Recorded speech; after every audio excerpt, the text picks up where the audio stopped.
وعلى أهل بيته الطيبين الطاهرين عباد الله أوصيكم ونفسي بتقوى الله. Like we always do, begin today's khutbah inshallah by encouraging all of our brothers and sisters to be fearful and weary of Allah subhanahu wa ta'ala and His presence. We will continue inshallah with the discussion that we've been having these previous weeks. The first khutbah will be dedicated to the continuation of the discussion on the 40 ahadith of Imam al-Khomeini. And the second khutbah inshallah will be discussing the tafsir of Surah Al-Hadid as we had started in the previous weeks. This hadith that we will move on to is the sixth hadith that Imam al-Khomeini brings up in his book of 40 hadith. And the sixth hadith is about the love of the dunya. Usually Imam Khomeini goes characteristic by characteristic, akhlaqi attribute by akhlaqi attribute. Sometimes he talks about jealousy, for example. Sometimes he talks about envy. Sometimes he talks about arrogance. In this sixth hadith, he speaks about the love of the dunya. And this is interesting because from his perspective, a lot of these other akhlaqi traits that we have, a lot of these other akhlaqi attributes that we have, they are rooted in and they come back to the love of the dunya fundamentally. So if you look at his works, if you look at his books, if you look at his talks and his speeches, this terminology of the love of the dunya is a very, very common term and theme that keeps coming up in different lectures of his. Even if you've seen some of his lectures that he delivered while he was alive, you find that this love of the dunya is something that comes up over and over again in this book and other books as well. So this is not one of those akhlaqi attributes by itself. Really, it's the root of a lot of the other akhlaqi issues that we come across. Wa alaikum salam. And he talks more about this in this book as well. So as he always does when he begins a new chapter, he begins with narrating a hadith, and he always has this habit of narrating hadith from the book of Al-Kafi. And the reason for this is a long discussion, I won't go into it. But the reason why he does this is because he's trying to make it clear that where you narrate hadith from is very, very important. And this is a major issue that we have in our communities, brothers and sisters, and partially it's something that scholars have not done a very good job with. That is, we have to be very careful where we narrate hadith from. How often do I find hadith that's narrated left and right, whereas when you actually look into the reference of the hadith, of course the person mentioning it has no reference for it many times. Then when you actually look into it, many times you'll be surprised to find out that this is in fact not even a hadith to begin with. Yeah? So hadith, we have to be very careful. Many times you'll find, for example, Amir al-Mu'mineen is narrated to have said this or that. People say Amir al-Mu'mineen said this, for example. When you look at the wording, you find the wording is a wording of the type of terminology and vocabulary that we use today, not the type of terminology and vocabulary they used to use 1400 years ago. When you look into it, you find out this isn't in fact a hadith to begin with. And there are many examples of it. If I were to give some of these examples, it might be a bit surprising for the brothers and sisters, because some of these quote-unquote narrations are things that we're very accustomed to at this point. So that's a discussion for another time. This is why he goes back to the book of Al-Kafi always. And he's narrating from that book because from our perspective, the book of Al-Kafi is one of the most reliable books of hadith that we have within the Shia school of thought. As I've mentioned before, there is no book that we believe in cover to cover. And I keep mentioning this because if you don't understand this, this becomes the root of a lot of other misunderstandings when it comes to our Shia school of thought. Just because there's a hadith in Bihar al-Anwar doesn't mean we believe in it. Just because there's a hadith in, I don't know, Al-Khisal of Shaykh al-Saduq or any other book on the face of earth does not mean we necessarily believe in it. Yes, it's a very selective process when it comes to hadith. The only book that has that privilege is the Quran. It's the only book that you can come across. You say, where's the reference? You say it's in the Quran, and you're done. You don't have to worry about it, yes? So he goes to Al-Kafi and he shares the first hadith from Al-Kafi. This hadith that he's going to share is a hadith narrated by an individual by the name of Abdullah ibn Abi Ya'fur. He was a very close companion of the sixth Imam. The sixth Imam was known as the one who is, the Ja'fari school of thought. He's the head of the Ja'fari school of thought. Next week, inshallah, we'll be commemorating the Shahada of Imam al-Sadiq, salawatullahi wa salamu alayhi. Allahumma salli ala Muhammad wa ala Muhammad. Abdullah ibn Abi Ya'fur was one of those close companions of Imam al-Sadiq, and he had also other companions that were extremely close to him. Abu Basir is another one of them, Zurara is another one of them, and many others as well. An Abi Abdullah, he narrates this hadith from the sixth Imam. قال, what did the sixth Imam say? He says, Man asbaha wa amsa. The one who goes through his morning and makes his way to nighttime. Yes, he goes through his morning and through his nighttime. وَالدُّنْيَا أَكْبَرُ هَمِّهِ. And this dunya, and the affairs of this dunya, are his biggest concern in life. أَكْبَرُ هَمِّهِ. He has concerns when it comes to other things, the akhirah as well, but this one is his biggest concern. He gives preference to his dunya over everything else. أَكْبَرُ هَمِّهِ. What does Allah subhanahu wa ta'ala do to him? جَعَلَ اللَّهُ الْفَقْرَ بَيْنَ عَيْنَيْهِ. Allah subhanahu wa ta'ala places poverty in front of him. He's deprived of life. He thinks he's worried about the right things, right? He thinks he's worried about life as it is. Whereas Allah subhanahu wa ta'ala, because he's more concerned about this world compared to the next world, Allah subhanahu wa ta'ala deprives him of those results that he wants to get from his life. جَعَلَ اللَّهُ تَعَالَى الْفَقْرَ بَيْنَ عَيْنَيْهِ وَشَتَّتَ أَمْرَهُ. And he disperses his affairs, meaning that his affairs are unorganized. His affairs, it's difficult for him to gather his affairs and bring them together and reach the results that he's trying to reach. In some ways, Allah subhanahu wa ta'ala works against him, because he is the one who cares more about his dunya than he cares about his akhirah. Not that he shouldn't care about his dunya, he cares more about it. Yes, he gives preference to this over that. This is what he does for that. وَلَمْ يَنَلْ مِنَ الدُّنْيَا إِلَّا مَا قَسَمَ اللَّهُ لَهُ. And with all of this concern and worry that he has, and all this work that he puts in, and all of this preference that he gives to this dunya over the next dunya, none of this extra work, none of this extra effort of his bears any fruits, because Allah subhanahu wa ta'ala only gives to him what was initially part of his qismat anyways. Meaning that if he had preferred his akhirah over his dunya, he would have received from the dunya the same amount that he is receiving right now from his dunya. Yes? It's a loss on both sides. He thinks he's winning. In reality, it's a loss on both sides. Whereas if he was thinking about his akhirah, it would have been a win-win situation. Yes? He would have had his akhirah, and Allah subhanahu wa ta'ala would have given to him what he has placed in his qismat from this world as well. This is what he does to the one who the dunya is his biggest concern and worry. وَمَنْ أَصْبَحَ وَأَمْسَى. The one who goes through his morning and night, but is different from this person. وَالْآخِرَةُ أَكْبَرُ هَمِّهِ. And the akhirah is his biggest concern. What does Allah subhanahu wa ta'ala do to this person? جَعَلَ اللَّهُ الْغِنَى فِي قَلْبِهِ. Allah puts needlessness in his heart. Puts a sense of wealth in his heart. Puts a sense of fulfillment in his heart. Yes? He may not own too much, but he doesn't feel like he's in need towards everybody. He feels fulfilled in life. Yes? He feels satisfied in life, because he's giving preference to the akhirah. جَعَلَ اللَّهُ الْغِنَى فِي قَلْبِهِ وَجَمَعَ لَهُ أَمْرَهُ. And he assists him in his affairs. Yes? Not everything in this world is in our hands. Even though the culture we live in, it sort of pushes us to think in this way. Yes, it all depends on your effort. It all depends on the work you put in. And of course, Islam acknowledges that. And there is no one who put in more effort into his work than Amirul Mu'mineen himself. Yes? But what the hadith is saying is that at the end of the day, you need that divine touch if you want your work to bear the results that you are looking for. He says the one who worries more about the akhirah, Allah subhanahu wa ta'ala gives him that divine touch. وَجَمَعَ لَهُ أَمْرَهُ. When there's something that falls through the cracks, Allah subhanahu wa ta'ala takes care of it for him. He organizes his affairs for him. Okay. Imam Khomeini now goes into what is this dunya that the hadith says if you worry about it more than you worry about your akhirah, it's a problem.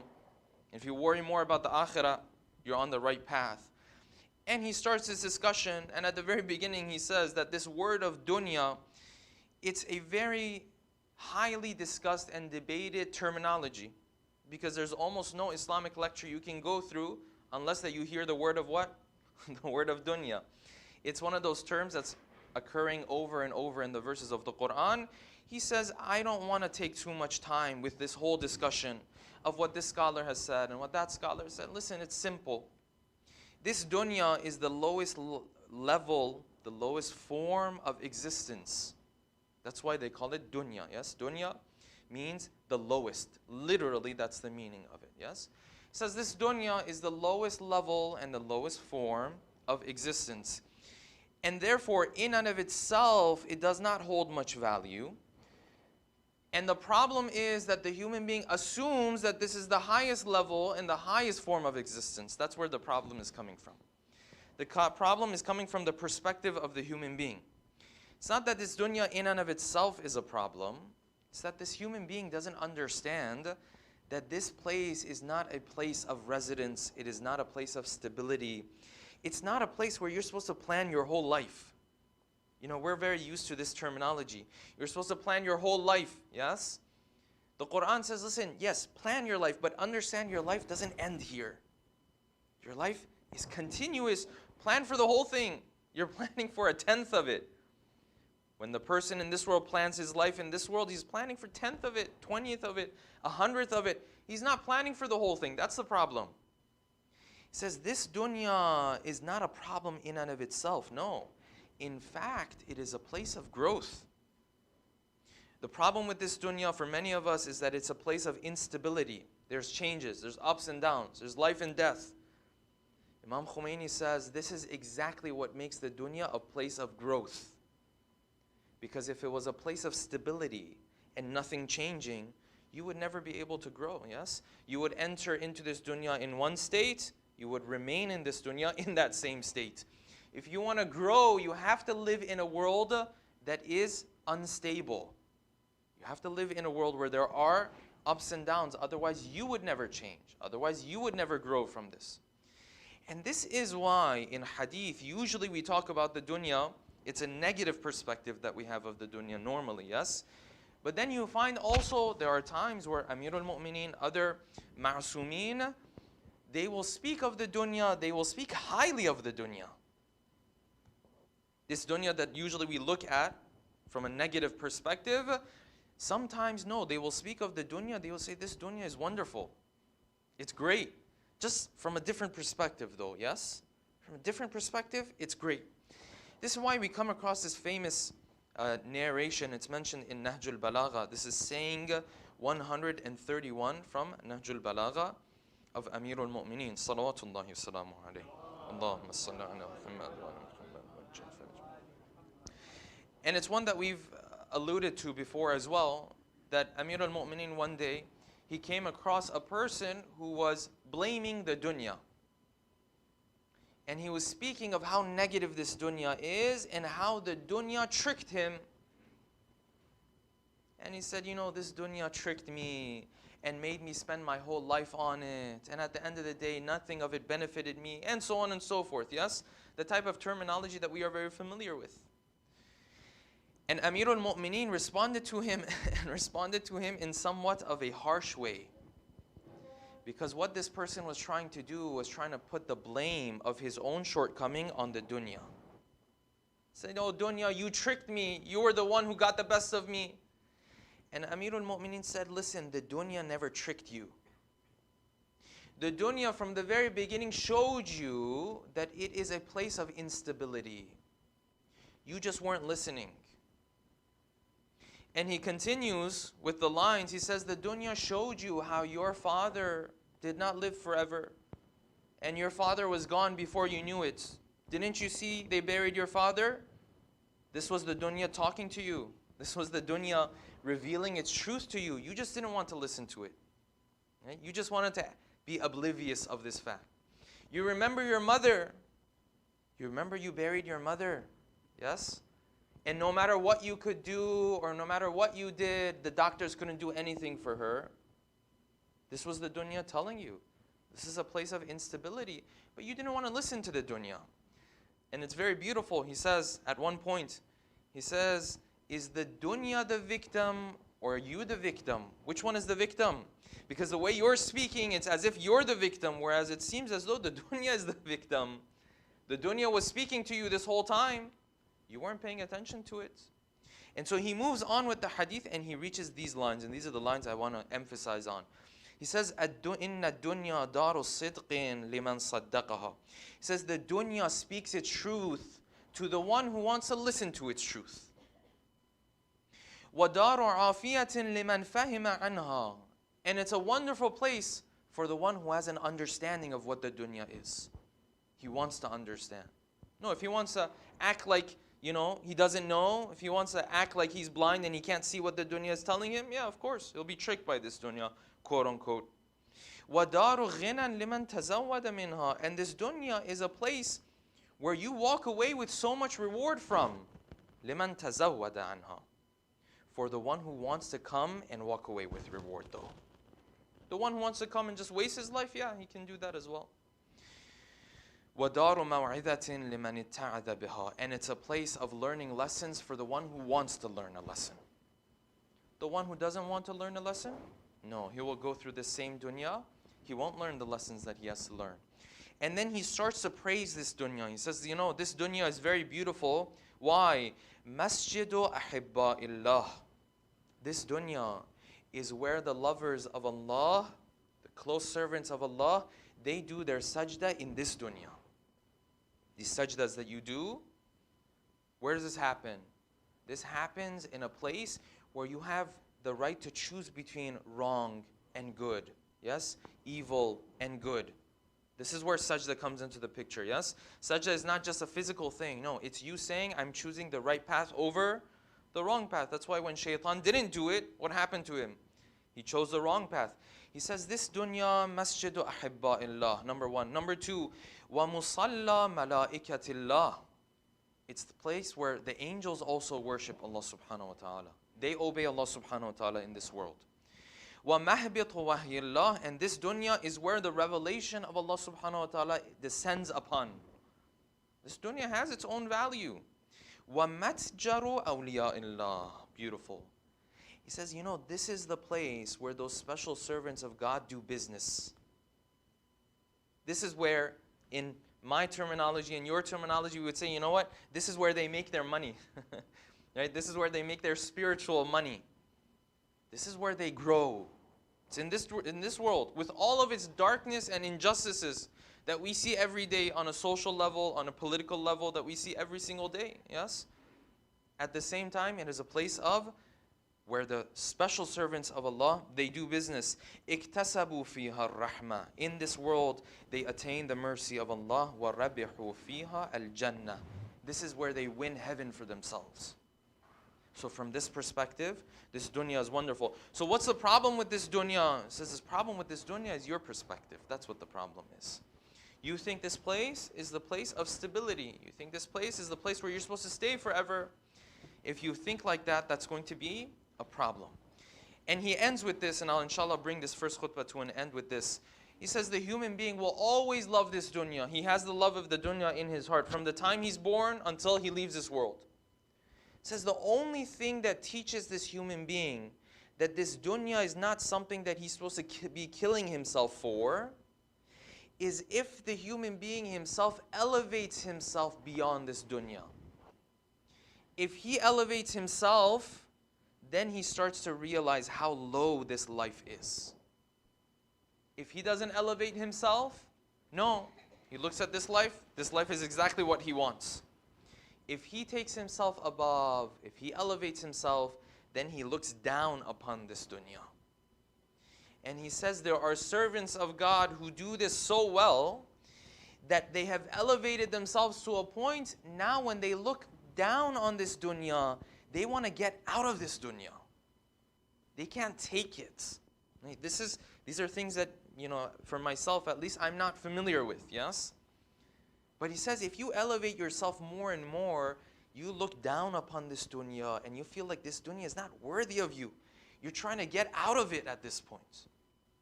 This is where he quotes that famous line of Ali ibn Abi Talib, salawatullahi wa salamu alayhi. Allahumma salli ala Muhammad wa ala where Ali ibn Abi Talib says, and this is in the context of his khilafah and asking people to go to the battlefield with him to deal with Muawiyah and so on and so forth. And people used to say, you know what? Ali says, he says, if I call you to peace and I tell you you are to not go to war right now, you say, I'm afraid of death. If I call you to war, you say, oh, Ali is so worried about being a king, he's willing to kill other people so that he's in charge. Yes? And then he ends with this line. He says, Wallah, labnu Abi Talib, by Allah, the son of Abu Talib, anasu bil maut. He is closer to death. He feels more accustomed to death and leaving this world.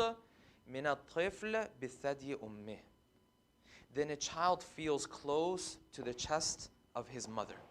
Yes, the child feels calm when the mother embraces him. Yes, he says Ali is more calm when it comes to his death than the child is when it comes to the embrace of the mother. Why does Ali say this? Because he's trying to get out of this world. Why? Because he's elevated himself to a point where he calls the dunya dunya, he actually means it. When he calls the dunya a dunya, he means it's actually the lowest level and form of existence. He doesn't find this dunya worthy of himself. Therefore, he wants to leave it sooner. And of course, those are for the great servants of Allah. You know, not for someone like me. If I want to elevate myself, and I'll inshallah be describing this and explaining this more inshallah next week, because there's still some points that Imam Khomeini is going to make in this regard. If you want to elevate yourself, brothers and sisters, it's not complicated. It's difficult. It's not complicated. It's simple to understand. It's difficult to do it.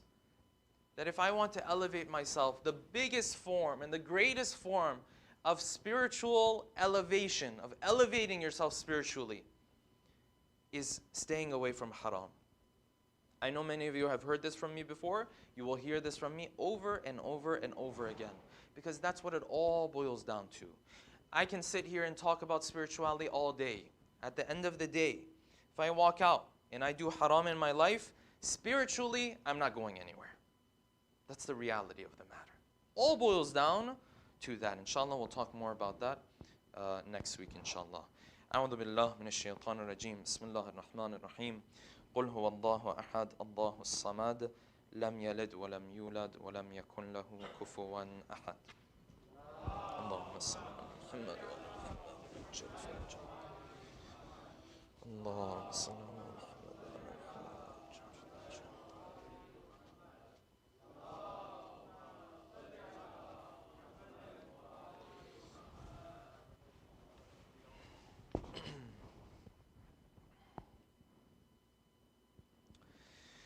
بسم الله الرحمن الرحيم الحمد لله رب العالمين أثني عليه حامدا وأذكره مسبحا ثم أصلي وأسلم على نجيبه وجليله وحافظ سره الذي سمي في السماء بأحمد وفي الأراضين بأبي القاسم محمد اللهم صل على محمد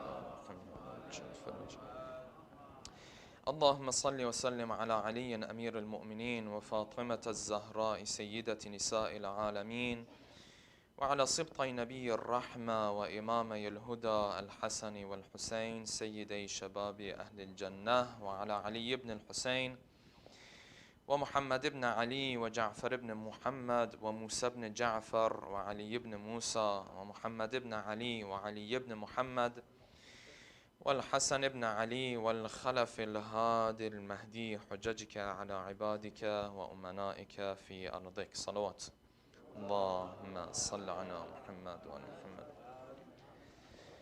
اللهم اغفر للمؤمنين والمؤمنات عباد الله أوصيكم بتقوى الله. We begin the second khutbah also by reminding myself first and foremost and everybody to maintain the taqwa of Allah subhanahu wa ta'ala.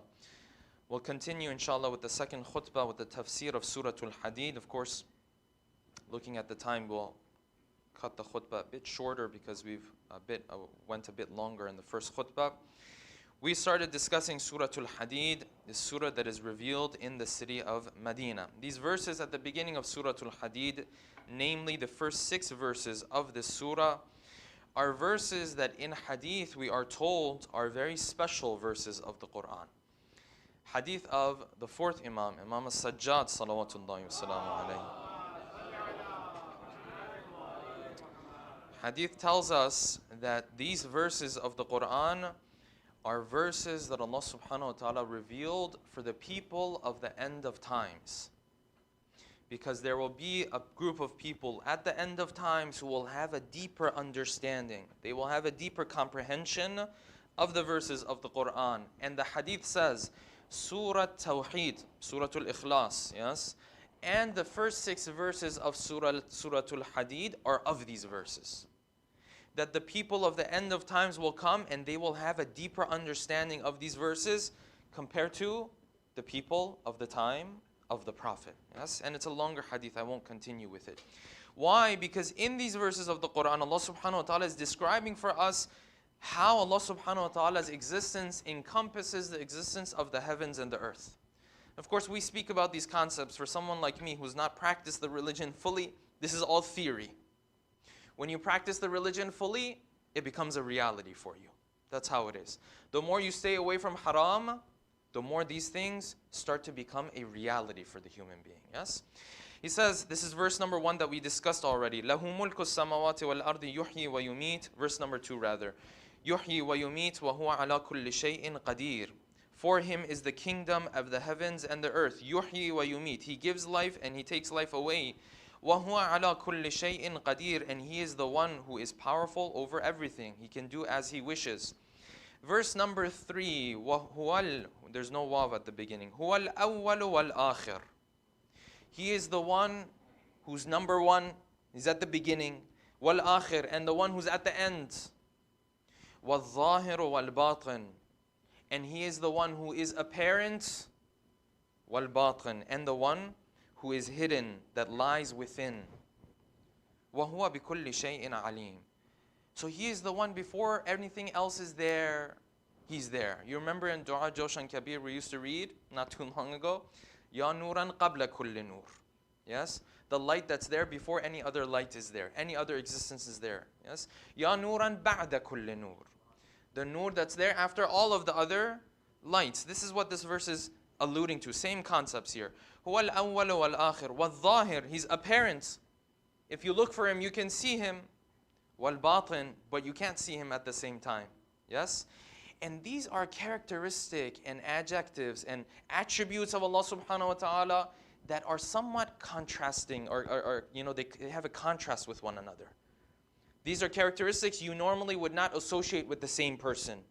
Either you say this person is apparent, you can see him, or you say he's what? He's hidden. You never point to someone and say, no, he's apparent and he's hidden at the same time.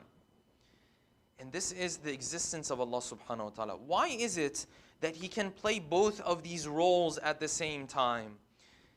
The fundamental difference is because every other existence that we are familiar with in this world is limited.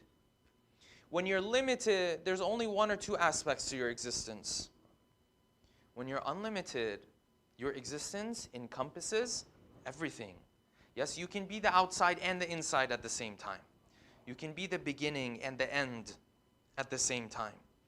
And when we go through these verses of the Quran, there's one very important point to be understood here, brothers and sisters. These verses of the Quran are one of the most important miracles of the Quran. Say, why? I don't see any scientific miracle in these verses of the Quran, yes? Normally when we talk about the miracles of the Quran, what comes to our mind? What comes to the minds of our children? It's the scientific miracles of the Quran, yes? The reality is that science, whatever it's shedding light on today, 1400 years before it, Muslims believed that this was the word of Allah. It's not just the scientific miracles of the Quran. So then what other miracles does the Quran have? These verses of the Quran are a miracle. Why? Because this deep understanding of the existence of God, who gave it and who taught it to this prophet of ours who was illiterate? Who taught this person who grew up in the middle of a desert, whose people used to drink polluted water, whose people used to eat lizards, yes, and reptiles as part of their food, as Ali ibn Abi Talib says in his khutbas? Who taught him this?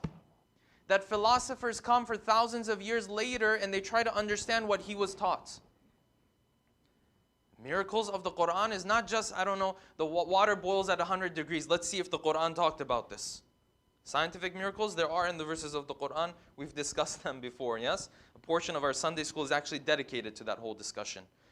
But there are other miracles of the Quran as well. If you've prepared anything in life, a talk, a book, a lecture, anything, any type of material, when you go back to that material a year later, there are 100 revisions you have to make. There are 100 changes you have to make. There are 100 things you have to look back upon it and say, you know what, I take this back. At that time, this is what I thought, but you know what? I was wrong. And yet the Quran, this prophet of ours, is revealed living in the middle of a desert, going through wars and battles with no stronghold at all. And yet the words that leave his mouth are words that thousands of years later, you have to sit and study. At the very least, you can't disprove them. At the very least. Who gave him this knowledge? And then you understand that at that time, the understanding of who God was is not even what the Prophet was saying. If this was an understanding that was common at that time, you would say, yes, the Prophet, he was, surrounded by this rhetoric. He was surrounded by these ideas and these concepts. He was impacted and affected by the gods that existed at that time. Well, he's just repeating, like a parrot, what society is telling him, yes? But you look at the way God was understood at that time. It's nowhere near any of this. If you want to understand this and put it really into perspective, with that, inshallah, I'll slowly bring the khutbah to an end.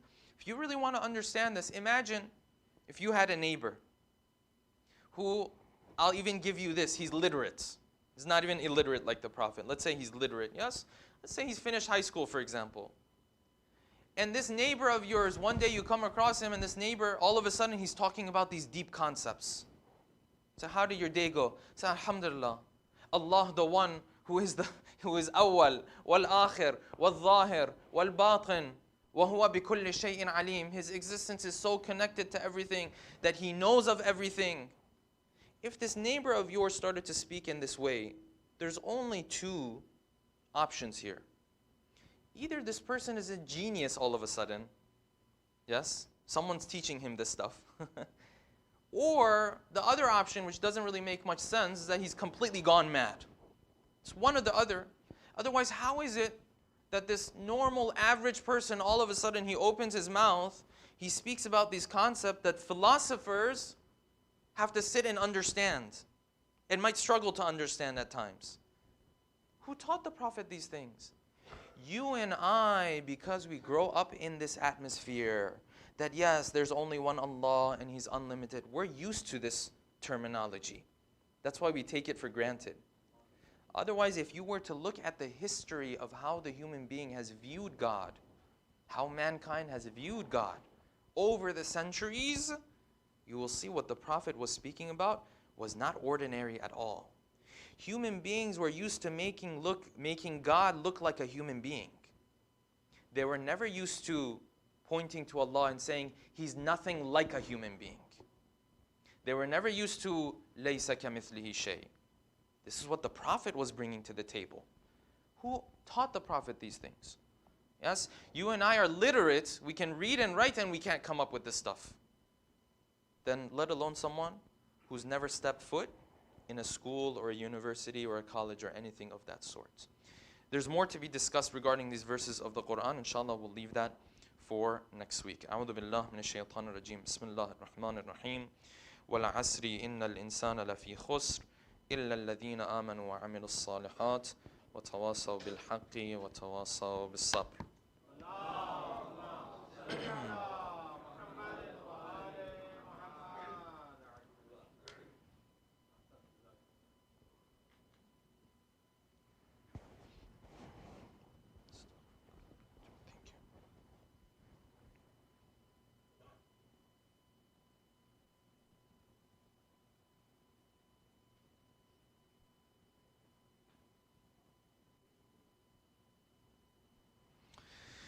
الله أكبر الله أكبر. أشهد أن لا إله إلا الله أشهد أن لا إله إلا الله أشهد أن محمدا رسول الله ما صلى على محمد وعلى محمد أشهد أن محمدا رسول الله ما صلى على محمد أشهد أن عليا حجة الله حي على الصلاة حي على الصلاة حي على الفلاح حي على الفلاح حي على خير العمل حي على خير العمل قد قامت الصلاة قد قامت الصلاة الله أكبر الله أكبر لا إله إلا الله استغفر الله ربي وأتوب يا محسن قد أتاك المسيء أنت المحسن وأنا المسيء فتجاوز عن قبيح ما عندنا بجميل ما عندك يا كريم الله أكبر بسم الله الرحمن الرحيم الحمد لله رب العالمين الرحمن الرحيم مالك يوم الدين إياك نعبد وإياك نستعين اهدنا الصراط المستقيم صراط الذين أنعمت عليهم غير المغضوب عليهم ولا الضالين بسم الله الرحمن الرحيم يسبح لله ما في السماوات وما في الأرض الملك القدوس العزيز الحكيم هو الذي بعث في الأميين رسولا منهم يتلو عليهم آياته ويزكيهم ويعلمهم الكتاب والحكمة وإن كانوا من قبل لفي ضلال مبين وآخرين منهم لما يلحقوا بهم وهو العزيز الحكيم ذلك فضل الله يؤتيه من يشاء والله ذو الفضل العظيم مثل الذين حملوا التوراة ثم لم يحملوها كمثل الحمار يحمل أسفارا بئس مثل القوم الذين كذبوا بآيات الله والله لا يهدي القوم الظالمين قل يا أيها الذين هادوا إن زعمتم أنكم أولياء لله من دون الناس فتمنوا الموت إن كنتم صادقين ولا يتمنونه أبدا بما قدمت أيديهم والله عليم بالظالمين قل إن الموت الذي تفرون منه فإنه ملاقيكم ثم تردون إلى عالم الغيب والشهادة فينبئكم بما كنتم تعملون يا أيها الذين آمنوا إذا نودي للصلاة من يوم الجمعة فاسعوا إلى ذكر الله وذروا البيع ذلكم خير لكم إن كنتم تعلمون فإذا قضيت الصلاة فانتشروا في الأرض وابتغوا من فضل الله واذكروا الله كثيرا لعلكم تفلحون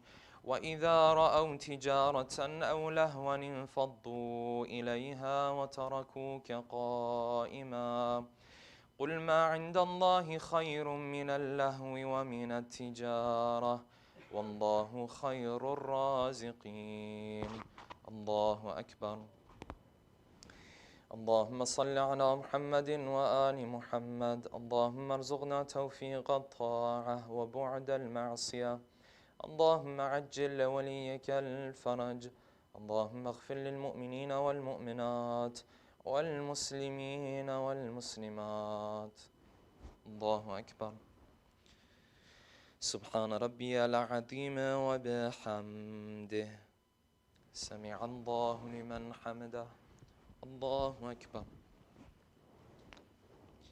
سبحان ربي الأعلى وبحمده الله أكبر الله أكبر سبحان ربي الأعلى وبحمده. الله أكبر. بحول الله وقوته أقوم وأقعد.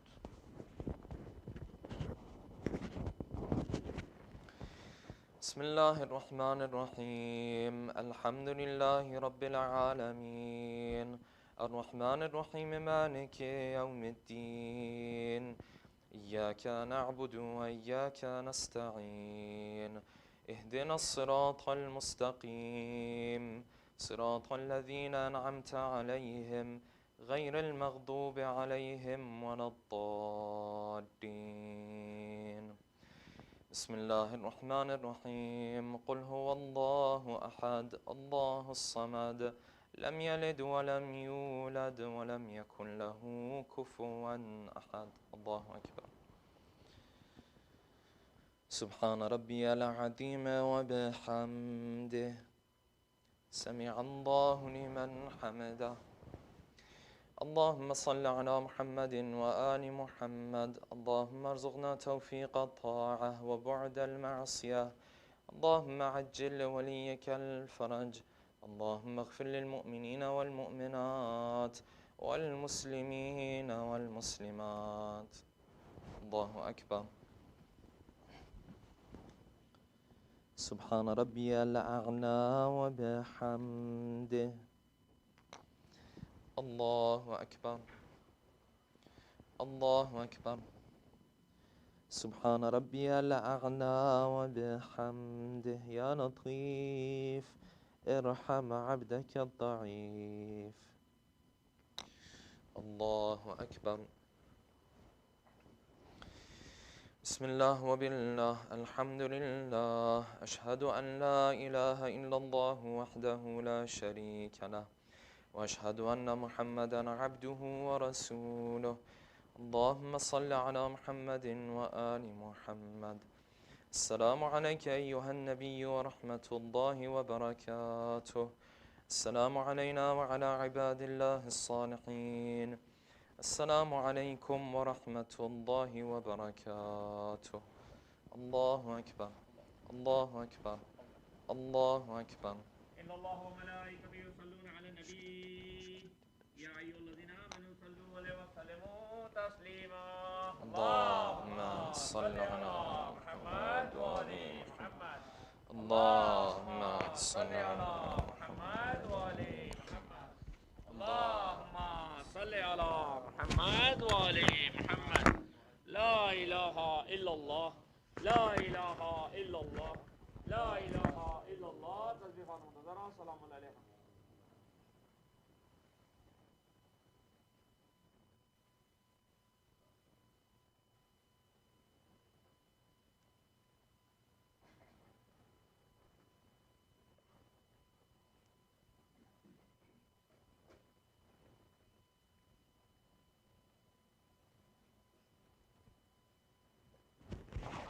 اللهم صل على محمد وآل محمد. بسم الله الرحمن الرحيم. أستغفر الله الذي لا إله إلا هو الحي القيوم ذو الجلال والإكرام وأتوب إليه.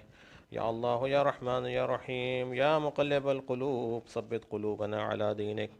Brothers and sisters, there is a request for dua ahead for the Mu'minin who are sick in the community. Let's recite 5 times the Mujib. Bismillahir Rahmanir Rahim.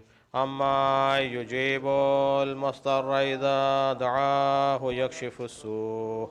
أما يجيب المضطر إذا دعاه يكشف السوء. أما يجيب المضطر إذا دعاه يكشف السوء.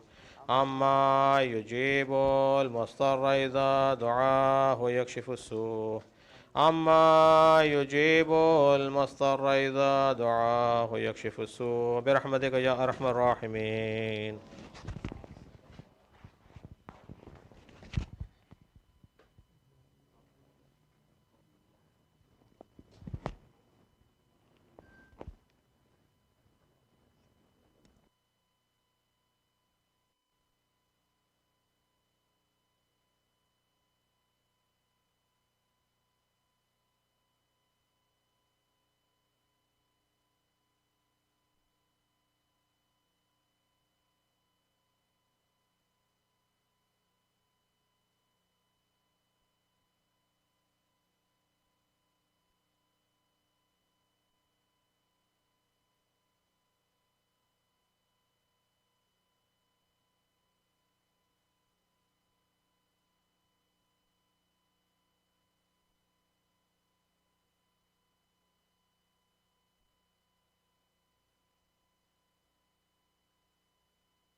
Bismillah ar-Rahman ar-Rahim and Assalamu alaikum.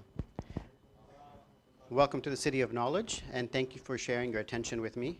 Program reminder, weekly programs, Thursday night, Hadith and Jummah Salat will continue each week inshallah. Thursday nights, Shaykh Mahdi and Shaykh Rastani will alternate. So next week, June 3rd, Shaykh Amin will lead Thursday night program inshallah. For Jummah Salat, we will have live stream khutbah and provide lunch. Donations given on Friday support Jummah Niyaz. Happy to accept small or large amounts in memory of your loved ones or in celebration of a happy occasion. And please continue to adhere to medical recommendations. Wearing masks almost feels second nature. Please continue to protect your fellow Muslims at these programs. Wassalam.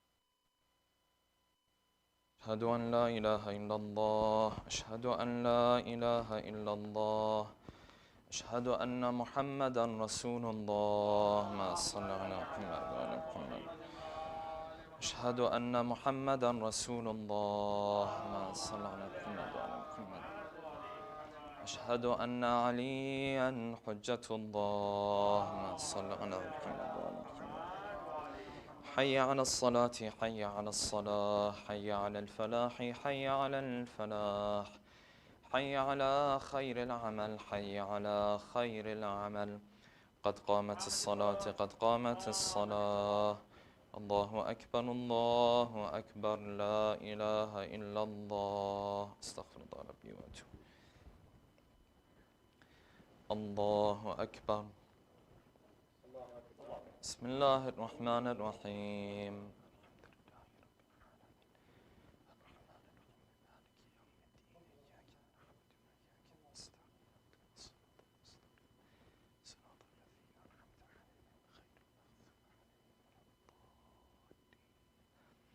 بسم الله الرحمن الرحيم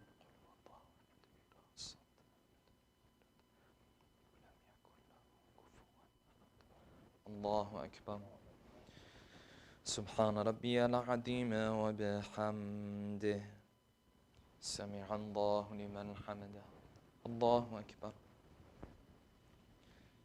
سبحان ربي الأعلى وبحمده الله أكبر الله أكبر سبحان ربي الأعلى وبحمده الله أكبر بحول الله وقوته أقوم وأقعد بسم الله الرحمن الرحيم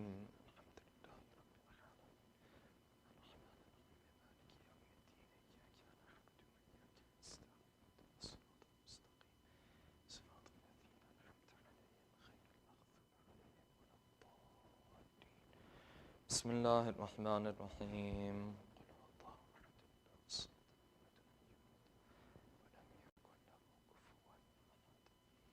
الله أكبر اللهم صل على محمد وآل محمد اللهم ارزقنا توفيق الطاعة وبعد المعصية اللهم عجل لوليك الفرج اللهم اغفر للمؤمنين والمؤمنات والمسلمين والمسلمات الله أكبر سبحان ربي العظيم وبحمده سمع الله لمن حمده الله أكبر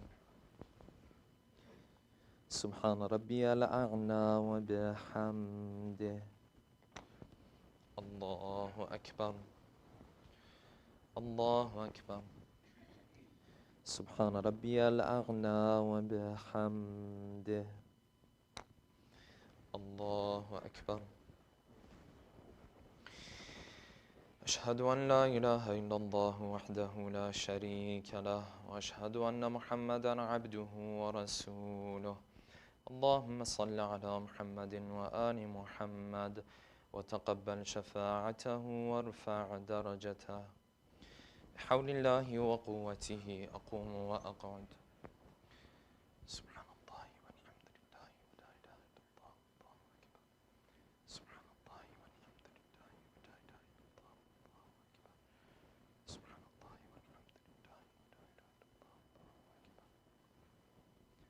الله أكبر. سبحان ربي العظيم وبحمده. سمع الله لمن حمده. الله أكبر. سبحان ربي الأعلى وبحمده. الله أكبر. الله أكبر. سبحان ربي الأعلى وبحمده. الله أكبر. بحول الله وقوته أقوم وأقعد. سبحان الله والحمد لله ولا إله إلا الله والله أكبر. سبحان الله والحمد لله ولا إله إلا الله والله أكبر. سبحان الله والحمد لله ولا إله إلا الله الله أكبر. سبحان ربي العظيم وبحمده.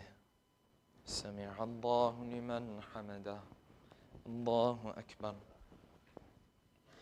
سبحان ربي الأعلى وبحمده. الله أكبر. الله أكبر. سبحان ربي الأعلى وبحمده. يا لطيف ارحم عبدك الضعيف. الله أكبر. بسم الله وبالله الحمد لله أشهد أن لا إله إلا الله وحده لا شريك له وأشهد أن محمدا عبده ورسوله. اللهم صل على محمد وآل محمد. السلام عليك أيها النبي ورحمة الله وبركاته. السلام علينا وعلى عباد الله الصالحين. السلام عليكم ورحمة الله وبركاته. الله أكبر. الله أكبر. الله أكبر. إن الله وملائكته يصلون على النبي يا أيها الذين آمنوا صلوا عليه وسلموا تسليما. اللهم صل على محمد وآل محمد. اللهم صل على محمد وآل محمد. اللهم صل على محمد وآل محمد. لا إله إلا الله. لا إله إلا الله. لا إله إلا الله. السلام عليكم.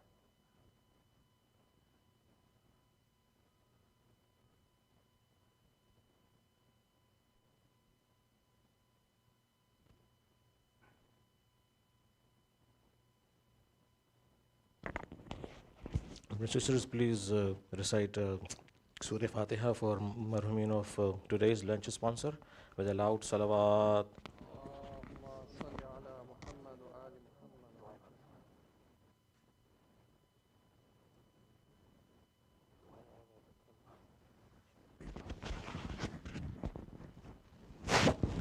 اللهم صل على محمد وآل محمد. بسم الله الرحمن الرحيم. الحمد لله رب العالمين واستغفر الله الذي لا إله إلا هو الحي القيوم الرحمن الرحيم ذو الجلال والإكرام وأتوب إليه. Inshallah, recite dua Hadith all together. بسم الله الرحمن الرحيم. لا إله إلا الله إلها واحدا ونحن له مسلمون. لا إله إلا الله ولا نعبد إلا إياه مخلصين له الدين ولو كره المشركون. لا إله إلا الله ربنا ورب آبائنا الأولين. لا إله إلا الله وحده وحده أنجز وعده ونصر عبده وعز جنده وهزم الأحزاب وحده. فله الملك وله الحمد يحيي ويميت ويميت ويحيي وهو حي لا يموت بيده الخير وهو على كل شيء قدير.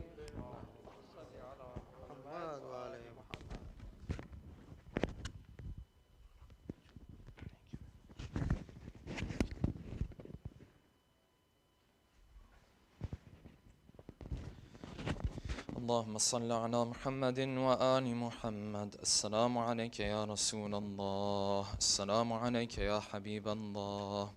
السلام عليك يا أمير المؤمنين علي بن أبي طالب. السلام عليك يا فاطمة الزهراء سيدة نساء العالمين. السلام عليك يا حسن المجتبى. السلام عليك يا أبا عبد الله ورحمة الله وبركاته.